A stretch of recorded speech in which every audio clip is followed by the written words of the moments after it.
कैसे हैं आप सभी। आइए हम सभी देखते हैं यहाँ पे आपका कक्षा 10 का पृष्ठीय क्षेत्रफल और आयतन के आगे के सवालों को। आप जानते हैं कि पिछले सवाल जो कि 5 हो चुके हैं, आपका यहाँ पे 6वां प्रश्न शुरू हो रहा है, तो ध्यान दीजिएगा और शुरू करते हैं हम इस सवाल को हल करना। दवा का एक कैप्सूल एक बेलन के आकार का है जिसके दोनों सिरों पर एक एक अर्धगोला लगा हुआ है। पूरे कैप्सूल की लंबाई 14 मिलीमीटर है, उसका व्यास 5 मिलीमीटर है। इसका पृष्ठीय क्षेत्रफल क्या होगा? तो आइए देखते हैं। पृष्ठीय क्षेत्रफल हमको निकालना है इस कैप्सूल का। ठीक है, यहाँ पे दवा का एक कैप्सूल है। अब कैप्सूल बनाते हैं हम। तो कैप्सूल में बताया गया है कि आपका 2 अर्धगोले हैं, एक एक अर्धगोला माने 2 अर्धगोले, और इसमें एक बेलन तो होगा ही, ये आपका बेलन हो गया। ठीक है, और इसमें अर्धगोला लगा हुआ है ऐसे।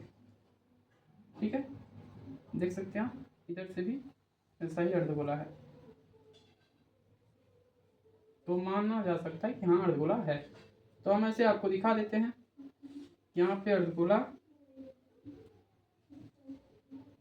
और ये आपका क्या है, अर्धगोले का व्यास है। ऐसे यहाँ पे अर्धगोले का व्यास है और इस प्रकार से अर्धगोला है। तो इसे भी हम, ये आपका क्या है, कैप्सूल है, ये व्यास है, वही चीज़ है जैसे व्यास यहाँ पे लिखे वही है, ये भी तो व्यास ही होगा। तो हम कह सकते हैं कि जो बेलन का व्यास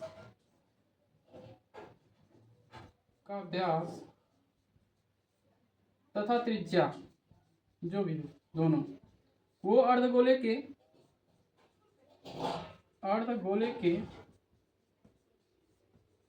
व्यास तथा त्रिज्या के बराबर ही होगा।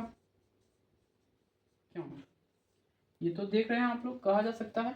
अब इसमें दिया गया है पूरे कैप्सूल की लंबाई कितना है, 14 मिलीमीटर। पूरे कैप्सूल की लंबाई है 14 मिलीमीटर। यहाँ से लेकर के मान लीजिए कि यहाँ से इस प्रकार से कितना है, 14 मिलीमीटर। कहाँ तक होगा ये पूरा, इसका व्यास दिया गया है 5 मिलीमीटर। तो जो बेलन का व्यास होगा ये क्या दिया है, 5 मिलीमीटर। वही आपका अर्धगोले का व्यास भी होगा, ये जो है आपका अर्धगोले का व्यास भी वही होगा। ठीक है, तो अब इसमें हमें क्या निकालना है, त्रिज्या। तो अगर हम कहें अर्धगोले की त्रिज्या क्या होगी, अर्धगोले की त्रिज्या व्यास का आधा होता है, त्रिज्या व्यास का आधा होता है। तो हम कह सकते हैं कि आपका जो त्रिज्या होगा वो 5/2 होगा। माने यहाँ पे आपका यहाँ से यहाँ तक ये क्या है, 5/2, और इधर भी देखा जाए अंदर की ओर ये भी 5/2।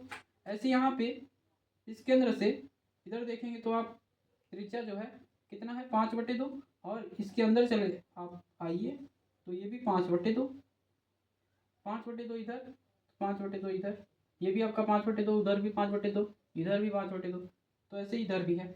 अब इसमें हम देख सकते हैं कि 2 अर्धगोले हैं, तो यहाँ पे हम जो है बेलन का कितना लंबाई है या ऊंचाई है वो ज्ञात करते हैं।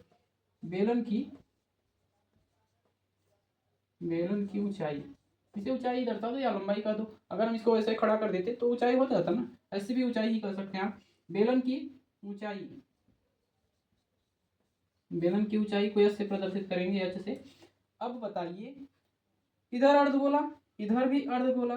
अब दोनों अर्धगोलों को मिलाने पर आपका, दोनों अर्धगोलों को मिलाने पर क्या हो जाएगा, ये टोटल 5 हो जाएगा, टोटल 5 हो जाएगा। जैसे 5/2 5/2, अगर 5/2 प्लस 5/2 को जोड़िए आप तो कितना हो जाएगा, हर तो आपका बराबर है, 5 5 10/2 बराबर 5 मिलीमीटर एक प्रकार से होगा ना। तो यही 5 मिलीमीटर दोनों अर्धगोले आधा आधा ले रहे हैं। तो हम क्या करेंगे, पूरे में से जितना है आपका यानी कैप्सूल की लंबाई में माइनस करेंगे दोनों अर्धगोलों की त्रिज्या, दोनों अर्धगोलों की लंबाई।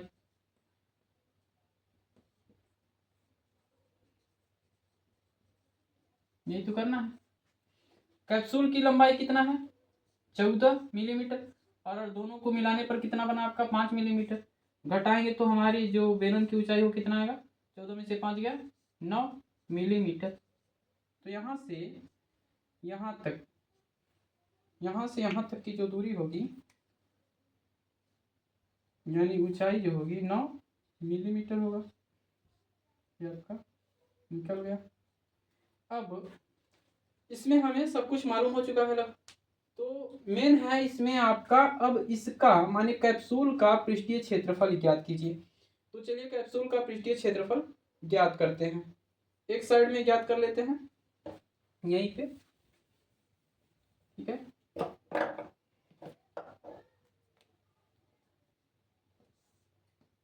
कैप्सूल का पृष्ठीय क्षेत्रफल,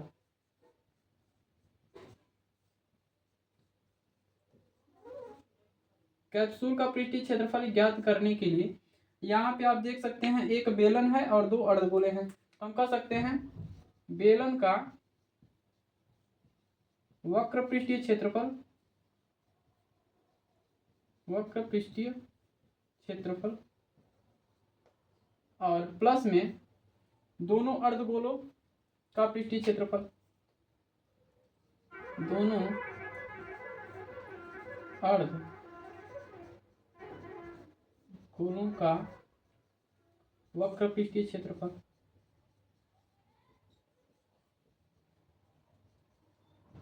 ठीक है। अब आप देख सकते हैं तो यहाँ बेलन का वक्र पृष्ठीय क्षेत्रफल क्या होगा।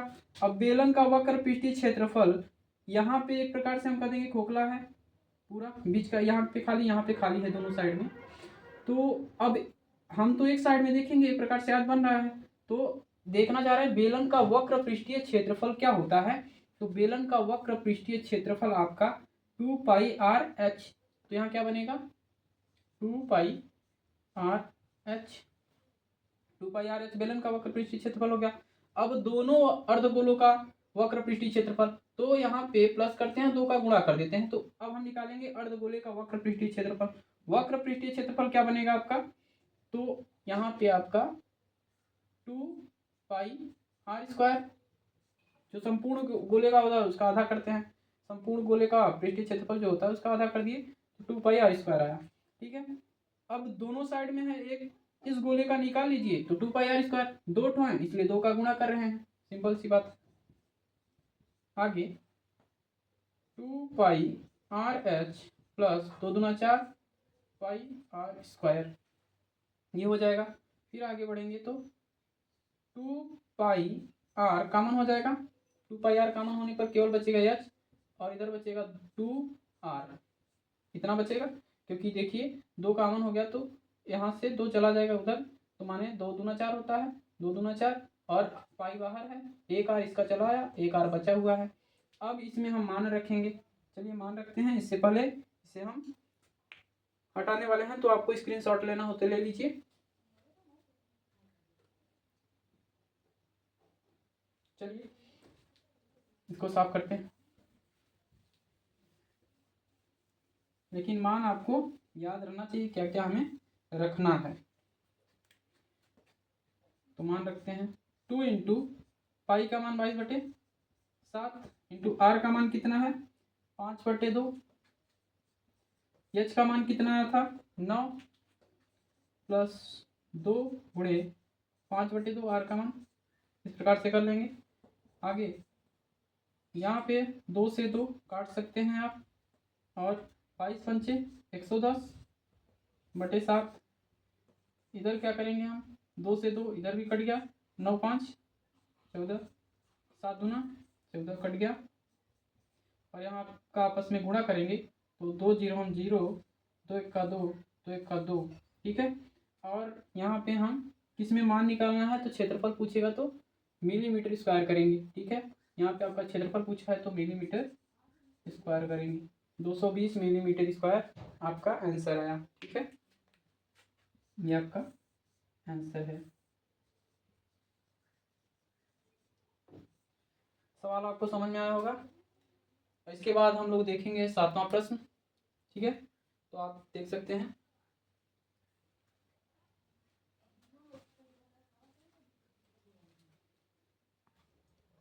चलिए हम सभी देखते हैं 7वां सवाल, जो कि दिया गया है।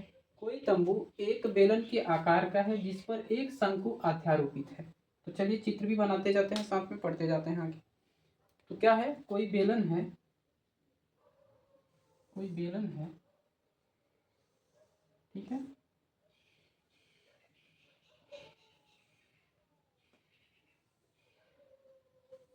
इस पर एक शंकु अध्यारोपित है। शंकु बना देते हैं, यह है आपका शंकु। अब दिया गया है ऊंचाई, बेलन की ऊंचाई दिया गया है। यहाँ पे ऊंचाई कितना है, ऊंचाई 2.1 मीटर बेलन की ऊंचाई। और आप देख सकते हैं व्यास कितना दिया गया है, व्यास क्रमशः 4 मीटर। व्यास कितना दिया गया है, 4 मीटर। ये भी आपका व्यास 4 ही मीटर होगा, दोनों जगह 4 ही मीटर होंगे। तथा शंकु की तिर्यक ऊंचाई भी दिया गया है 2.8 मीटर, ठीक है। तो इस तंबू को बनाने में कितना कैनवास का क्षेत्रफल लगा ज्ञात कीजिए, साथ ही 500 प्रति मीटर स्क्वायर की दर से इसमें प्रयुक्त कैनवास की लागत ज्ञात करनी है। बहुत ही सिंपल सा प्रश्न है। आइए देखते हैं हमें क्या क्या दिया है, उसके बाद हल करते हैं। तो सॉल्व क्या क्या दिया गया है। दिया गया है आपका बेलन की ऊंचाई, बेलन की ऊंचाई, ऊंचाई आपको कितना दिया गया है 2.1 मीटर। व्यास, व्यास कितना दिया है 4 मीटर। तो त्रिज्या कितना हो जाएगा, त्रिज्या आपका कितना हो जाएगा 4/2 मीटर, माने 2 मीटर, ठीक है। सिंपल सा है। आगे शंकु की तिर्यक ऊंचाई, तिर्यक ऊंचाई, तिर्यक ऊंचाई को यहाँ से प्रदर्शित करते हैं। कितना दिया गया है 2.8 मीटर। तो इस तंबू को बनाने में प्रयुक्त कैनवास, तो यहाँ लिखते हैं हम प्रयुक्त कैनवास, कैनवास का क्षेत्रफल बराबर करेंगे। अब यहाँ पे एक आपका बेलन है, दूसरा शंकु है, तो हम लिख सकते हैं बेलन का वक्र पृष्ठीय क्षेत्रफल, क्षेत्रफल प्लस में शंकु का वक्र पृष्ठीय क्षेत्रफल।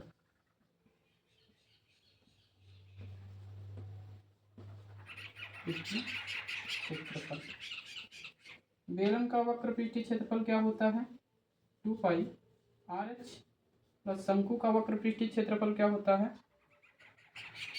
शंकु का पाई आर एल। तो 2 पाई RH तो 2 इंटू 22/7।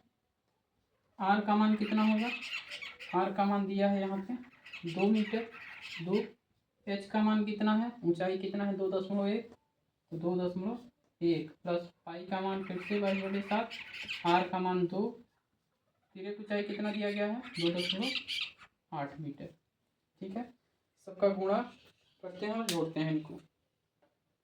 चलिए आगे बढ़ते हैं। तो देख सकते हैं आप 7 3 21 हो जाएगा, 0.3 कट गया, ठीक है। फिर हम कर सकते हैं और 7 3 21 किए हैं ना, आपका भाग लगाते एक बार चेक भी करते हैं क्या ये सही है, क्या ये सही है। नहीं तो सिंपल सा एक चीज़ और कर सकते हैं हम लोग। यहाँ पे क्या है यहाँ पे आपका दिया है 2.1। हम इसे भिन्न रूप में बदल देते हैं जिससे कि कहीं गुणा कुछ भी गड़बड़ नहीं होगा। सॉरी, फिर से इरेज कर दिए। 2.1। यहाँ काटने से पहले एक काम कर लेते हैं, ठीक है। 2 गुणे 22/7 गुणे 2 गुणे 21/10 कर सकते हैं, इसको बदल दी। 22/7 गुणे 2 गुणे 28/10 ऐसा हो सकता है। आगे आगे देखेंगे। 7 त्रिक 21 कट गया। अब यहाँ पे आप देख सकते हैं, यहाँ हम 2 से या हम इसमें भाग लगा देते हैं 10 का 3 में, तो सिंपल सा है, सबका गुणा करो। 22 दूना 44 दूना 88 गुणे 0.3, फिर से वही चीज़ जो बताया गया था, प्लस 7 चौक 28। अब हम 10 का 4 में भाग लगा लेंगे, तो पहले 22 दूना 44 कर लेंगे और फिर 10 का 4 में भाग लगा लेंगे, तो 0.4 इतना आएगा। अब हम गुणा करते हैं। 8 त्रिक 24 का 4 हासिल लगा 2, 8 त्रिक 24 2 26 प्लस, और एक चीज़ और, दशमलव का यहाँ एक स्थान पे लग जाएगा, ठीक है। आगे प्लस 4 चौक 16, 4 चौक 16 1 17, यहाँ पे आपका दशमलव। इनको जोड़ते हैं, 6 4 10 का 0 हासिल लगा 1, 7 6 13 14 हासिल लगा 1, 2 1 3 1 4, 44 आया है आपका मान। तो आपका मान कितना आया है? 44, केवल 44। 44.0 का मतलब 44 होता है, ठीक है। केवल 44 क्या मीटर स्क्वायर, 44 मीटर स्क्वायर। इसके बाद आपका कहा गया है, साथ ही 500 प्रति मीटर स्क्वायर की दर से इसमें प्रयुक्त कैनवास की लागत ज्ञात कीजिए। चलिए हम लोग लागत देख लेते हैं ऊपर यहीं पे। इतने क्षेत्र में शायद हो जाए, नहीं होगा तो इरेज कर देंगे और बाकी क्षेत्र। चलिए देखते हैं। तो हम देख सकते हैं 1 मीटर स्क्वायर का लागत कितना लग रहा है? 500 रुपये। तो हम कह सकते हैं 44 मीटर स्क्वायर का लागत कितना लगेगा? 500 गुणे 44 माने 5 चौक 20, 5 चौक 20 2 22 और 00 माने आपका 22,000 रुपये। पूरे कैनवास यहाँ ये बेलन तथा शंकु को मिला करके जितना कैनवास लगाया गया 22,000 रुपये आपका लगेगा, ठीक है। तो ये भी आपका ज्ञात हो गया। ये आपका प्रश्न कंप्लीट हुआ। कैनवास की लागत तो हम लिख सकते हैं, कैनवास की लागत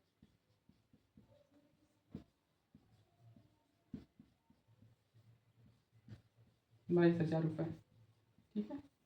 ये आपका आंसर है। आपको बहुत अच्छे से समझ में आया होगा, छोटा सा प्रश्न था। इसके बाद हम लोग देखेंगे 8वां सवाल। तो चलिए चलते हैं फिर 8वें सवाल पे। चलिए आइए हम सभी देखते हैं प्रश्न नंबर 8वें को। ऊंचाई 2.4 सेंटीमीटर और व्यास 1.4 सेंटीमीटर वाले एक ठोस बेलन में इसी ऊंचाई और इसी व्यास वाला एक शंक्वाकार खोल काट लिया जाता है। शेष बचे ठोस का निकटतम वर्ग सेंटीमीटर तथा पृष्ठीय क्षेत्रफल ज्ञात करें। चलिए यहाँ पे जैसा प्रश्न लिखा है वैसा हम लोग चित्र भी बना लेते हैं। तो यहाँ पे आपका एक ठोस बेलन है, ठोस बेलन है,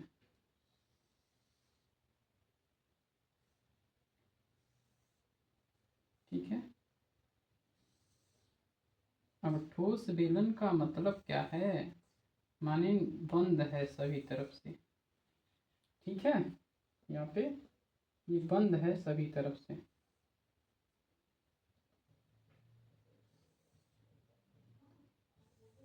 आगे दिया है इसी ऊंचाई और इसी व्यास, कितना है?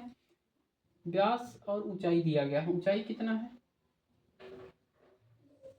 ऊंचाई आपका दिया गया है 2.4 सेंटीमीटर।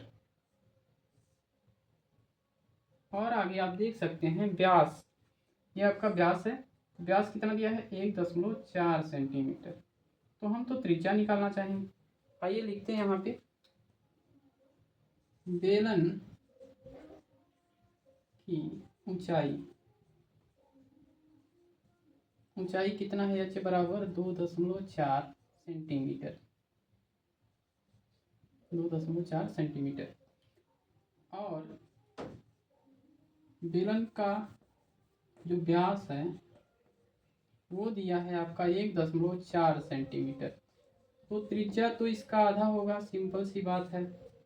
1.4/2 करेंगे तो 0.7 सेंटीमीटर आएगा। क्यों, इतना तो आएगा ना।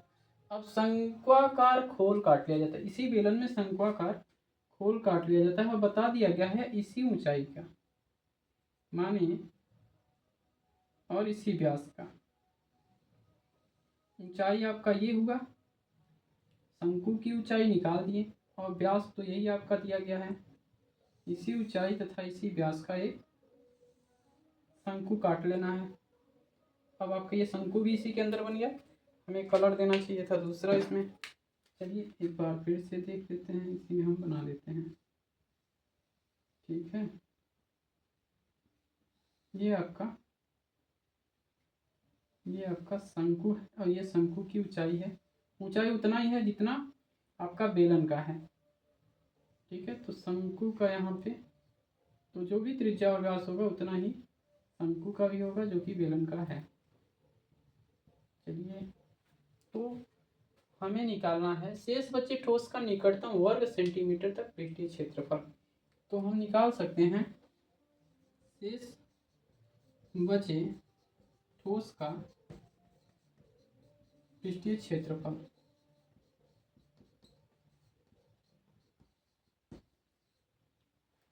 ठीक है, एक चीज और देखना है, इसमें हमें आवश्यकता पड़ेगा एल का। तो यहाँ पे एल निकालना पड़ेगा। आइए निकाल लेते हैं। माने तिर्यक ऊंचाई एल बराबर अंडर रूट में h² प्लस r²। तो यहाँ पे आपका h² माने h क्या दिया है 2.4, 2.4 का स्क्वायर। r आपका कितना दिया है 0.7 सेंटीमीटर, 0.7 का स्क्वायर। आप इसमें जब इसका 2.4 का 2.4 में गुणा करेंगे तो कितना आएगा, गुणा करके देख लेते हैं। 4 × 16, एक हाथ से 4 दूना 8, 1 9, 4 दूना 8, 2 दूना 4, 6 9 8 17 और यहाँ 5 576। दो स्थान पे 5.76 प्लस में 7 का करोगे तो आपका आएगा 7 × 49, 7 × 49 और दूसरे स्थान पे यहाँ पे आपका 0.49 एक प्रकार से बनेगा। ठीक है, सबको जोड़ लेते हैं तो आपका बनेगा 9 × 6 15, एक हाथ से 7 4 11 12, एक हाथ से तो यहाँ 6, तो आपका 6 यहाँ पे तो 1 2 दूसरे स्थान पे 6.25, 625 का मतलब 25 का वर्गमूल है। तो हम निकाल सकते हैं 2.5। ये एल आपका कितना है 2.5 सेंटीमीटर। ठीक है, आगे यल भी निकल गया तो यहाँ हम मान रखेंगे सबका। तो सबसे पहले आपका ये क्या दिया है, एक ठोस बेलन है। तो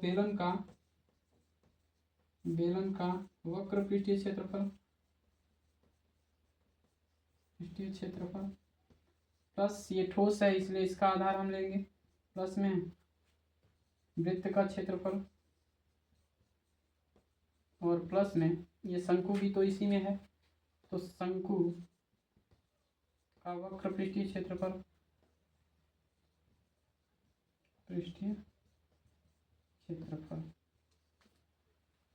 सूत्र लिखते हैं इनका। बेलन का वक्र पृष्ठीय क्षेत्रफल क्या होता है 2πr/h। वृत्त का क्षेत्रफल क्या होता है πr² प्लस शंकु का वक्र पृष्ठीय क्षेत्रफल क्या होता है πr/l। ठीक है, अब यहाँ पे मान रखना है हमको, तो आप मान रखिएगा। इसमें सभी में πr कॉमन हो रहा है तो πr कॉमन ले लेते हैं। बचा यहाँ पे 2h plus r plus l, ये आपका बचा है ना। तो पाई का मान भी रखते हैं, आर का मान भी रखते हैं। पाई का मान 22/7, आर का मान आपका कितना दिया है 0.7, 2 गुणित एच का मान अभी निकाले हैं आप लोग तो कितना है 2.5। प्लस आर का मान 0.7 प्लस एल का मान कितना, सॉरी एल का मान यहाँ रख दिए, यहाँ पे एच का मान रखना है। एच का मान यहाँ है 2.4, 2.4, वहाँ एल का मान है 2.5।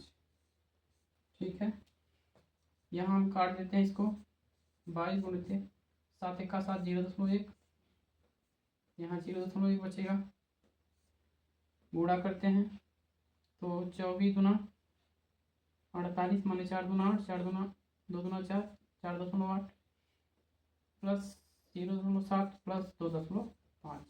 चलिए सबको जोड़ते हैं, इधर इसका भी गुणा कर लीजिए तो कितना आएगा 2.2,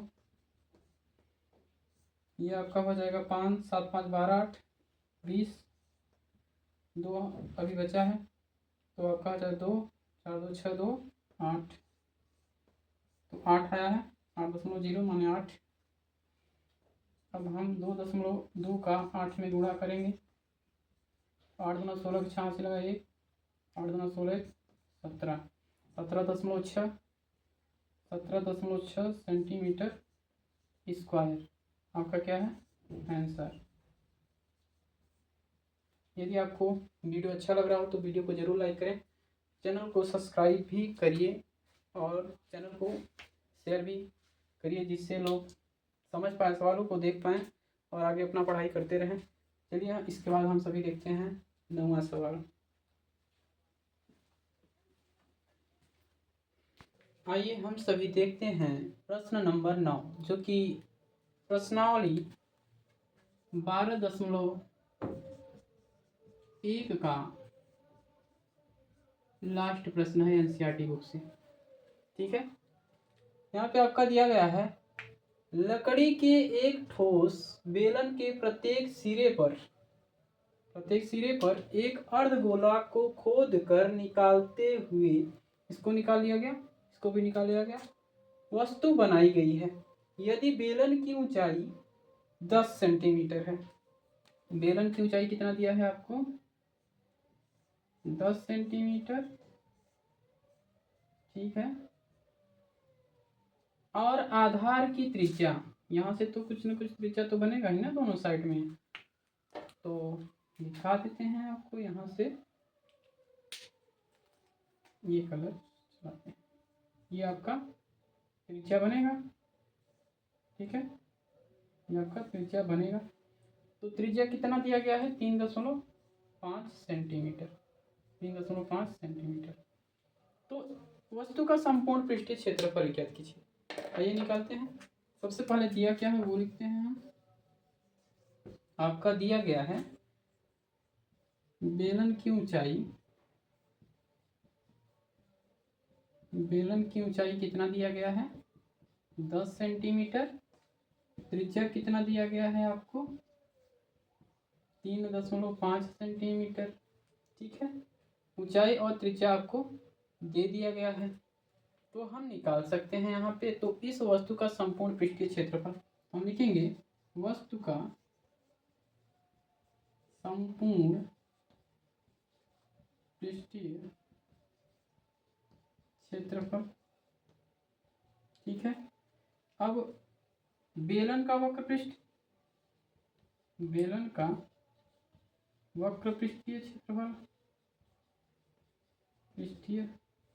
क्षेत्रफल, ठीक है, प्लस 2 अर्धगोले हैं, तो हम लिख सकते हैं ऊपर या नीचे या दोनों को साथ में, कोई दिक्कत नहीं है, लेकिन हम लिख देते हैं ऊपर वाले गोले का पृष्ठीय क्षेत्रफल, वक्र पृष्ठीय क्षेत्रफल, और प्लस में नीचे वाले गोले का वक्र पृष्ठीय क्षेत्रफल। ठीक है, तो अब आपका दिया बेलन का वक्र पृष्ठीय क्षेत्रफल। बेलन का वक्र पृष्ठीय क्षेत्रफल क्या होता है, कोई भी बेलन हो वक्र पृष्ठीय क्षेत्रफल उसका क्या है पाई आर एच, इसका पाई आर एच, प्लस में ऊपर वाले अर्धगोले का, यहाँ पे हम अर्धगोला नहीं लिखे हैं, आपका अर्धगोला है तो अर्धगोला आपको लिखना है, ठीक है, यहाँ पे भी और यहाँ पे भी। अर्धगोले का वक्र पृष्ठीय क्षेत्रफल, तो अर्धगोले का वक्र पृष्ठीय क्षेत्रफल क्या होता है, 2πr² प्लस में नीचे का भी वही होगा 2πr²। यहाँ पे मान रखना है 2π का मान 22/7, यहाँ पे r का मान रखना है, r का मान आपको दिया गया है 3.5 और h का मान आपको रखना है 10 सेंटीमीटर दिया है। फिर से 2 गुणित पाई का मान 22/7, r का मान आपका कितना 3.5 गुणित 3.5 बस फिर से 2 गुणे 22/7 गुणे 3.5 गुणे 3.5, ठीक है। अब आप देख सकते हैं 7×5 0.5 हो सकता है, 7×5 0.5 हो सकता है और 7×5 0.5 हो सकता है, नीचे मतलब कुछ भी नहीं बचा। अब गुणा करते हैं तो यहाँ आपका हो जाएगा 10 का 5 में गुणा करोगे 0.5 में तो केवल 5 बचेगा, और ये 22 दूना 44 गुणे 5 प्लस फिर से आप गुणा कर लीजिएगा, यहाँ 44 गुणे 5×5 5×3 15, यहाँ दशमलव रहेगा, ठीक है, 5×5 5×3 15 तो 17 और कितने अंक पे 2 अंक पे, 2 अंक के बाद इधर से प्लस में 22 दूना 44 फिर से वही आपका होगा गुणे 1.75, ठीक है। आगे देखते हैं 5×20 5×20 तो 22। अब इनका आपस में गुणा करते हैं तो कितना हो जाएगा, गुणा करके देख लेते हैं 1.75 में 44 का गुणा, 4×5 20 7 28 तो 30, 4 का 4 4 3 7, वही चीज़ फिर से आएगा 0077 1 2, यहाँ पे 77 आ रहा है आपका, तो 77 इसमें भी आएगा क्योंकि वही भी मान यहाँ पे है, तो वही 77 इसमें भी आएगा। सबको जोड़ लीजिए कितना होगा, 7 7 14 14 4 7 7 14 14 और 2 16 एक हासिल, अभी 7 7 14 4 7 7 14 2 16 एक 17 भी होगा ना, 17 एक हासिल 2 1 3 374 क्या आया आपका सेंटीमीटर स्क्वायर। अगर सेंटीमीटर में दिया है तो सेंटीमीटर में आएगा, ठीक है। तो वस्तु का संपूर्ण पृष्ठीय क्षेत्रफल 374 सेंटीमीटर स्क्वायर आपका आ चुका है और सभी प्रश्न यहाँ पे आपके कंप्लीट हो चुके हैं। तो आप इसे अच्छे से पढ़ लीजिएगा, एक बार में नहीं आता दूसरी बार वीडियो देखिएगा और लगातार जुड़े रहिए इस हमसे। और आइए हम आपको कुछ प्रश्न देते हैं, आप स्वयं उसको करेंगे, ठीक है। तो यहाँ पे हम आपको कुछ प्रश्न देते हैं, आपको इन प्रश्नों को हल करना है जो दोनों प्रश्न दिए गए हैं। और जो भी अभी पढ़ाया गया है वो आपका 12.1 है, जो कि पृष्ठीय क्षेत्रफल केवल अभी पढ़ाया गया है, अभी पृष्ठीय आयतन नहीं हुआ है, ठीक है। तो अभी आपको जो 2 प्रश्न दिए गए हैं वो केवल पृष्ठीय क्षेत्रफल से संबंधित हैं। और आप सभी वीडियो से लगातार जुड़े रहिए और वीडियो देखते रहिए, और वीडियो अच्छा लगे तो वीडियो को लाइक करिए, चैनल को सब्सक्राइब करिए तथा वीडियो को ज़्यादा से ज़्यादा शेयर करिए, ठीक है। फिर मिलेंगे 12.2 प्रश्नावली के साथ। तो अभी के लिए गुड बाय, जय हिंद, फिर मिलेंगे।